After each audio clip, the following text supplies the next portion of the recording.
All right, let's dive into one of the most unbelievable political implosions in modern history. We're talking about the summer of 1917, when Russia's brand new democratic government went from a fragile hope to, well, absolute ruin.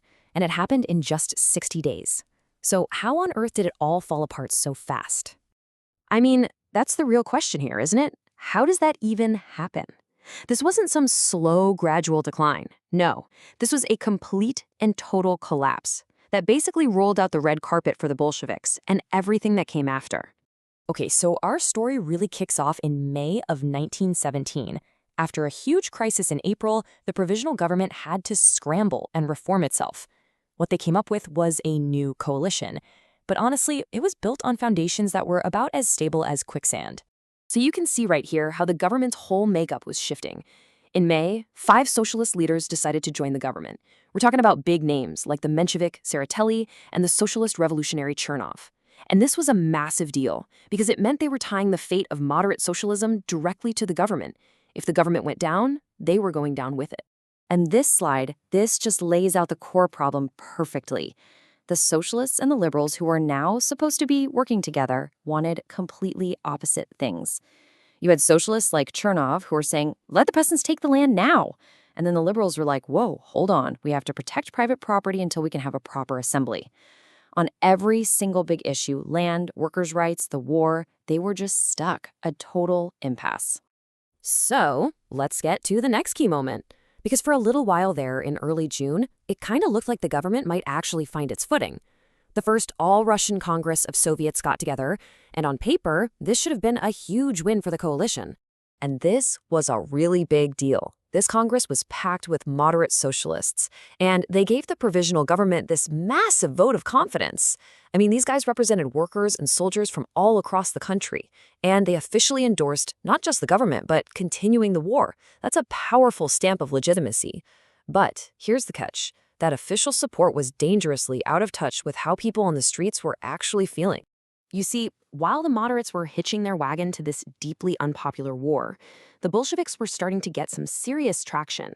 Yeah, they were still in the minority, but their programs spoke directly to what people were screaming for: peace, land, and bread. It was simple, it was direct, and it was powerful. And that brings us to the one decision that would just shatter everything: the June offensive. This was the government's Hail Mary pass, a desperate gamble to get its authority back, and it was about to backfire in the most spectacular way imaginable. So why do it? I mean, why would you launch an attack with an army that's falling apart? Well, the pressure was just immense. You've got the Allies, Britain and France, begging Russia to attack to take the heat off the Western Front. At home, you've got conservative generals who think a victory will help them get the army back in line and maybe even roll back the revolution. And, for a lot of people, there was a genuine patriotic feeling. They didn't want to face the humiliation of surrender. The government was completely trapped. The man whose job it was to sell this war to the troops was the new Minister of War, Alexander Kerensky. And he was an incredible speaker. This quote from a British diplomat really paints a picture of his passionate, almost tortured effort to rally the soldiers. You can just imagine him out there, throwing every ounce of his energy into trying to inspire a country that was just bone tired of war. But charisma can only take you so far. The reality in the trenches was just grim. The army was disintegrating. Soldiers were asking, why should we die for more territory when all we want is peace? Thousands of them were just walking away, deserting. Some were even fraternizing with German troops. The will to fight was just gone. So the offensive finally launches on June 16th, and it is an absolute catastrophe. This story from the historian Orlando Figes is just unbelievable. It shows you the complete breakdown of discipline. An entire unit just stops to get drunk for 3 days. It's insane. The whole attack fell apart in just 3 days. In some places, soldiers actually killed their own officers instead of advancing. It was total, utter chaos. The fallout was immediate, and it was devastating. We're talking hundreds of thousands of casualties, more territory lost to the Germans, and maybe most importantly, the moderate socialist leaders, the ones who had stood up and backed the war, they were now seen as traitors by the soldiers and the workers. Their credibility was completely shot. And a military disaster that big doesn't just stay at the front. The news hit the capital, Petrograd, like a lit match thrown into a puddle of gasoline. It triggered this massive explosion of fury on the streets that became known as the July Days. So what caused it? It was a perfect storm, really. First, you have the absolute rage over the failed offensive and all the casualties. Second, you have just pure economic desperation. Food prices were through the roof, and factories were shutting down left and right. And third, the soldiers stationed right there in Petrograd were terrified they were about to be shipped to the front to die. And look at this number. It really drives home just how bad things were.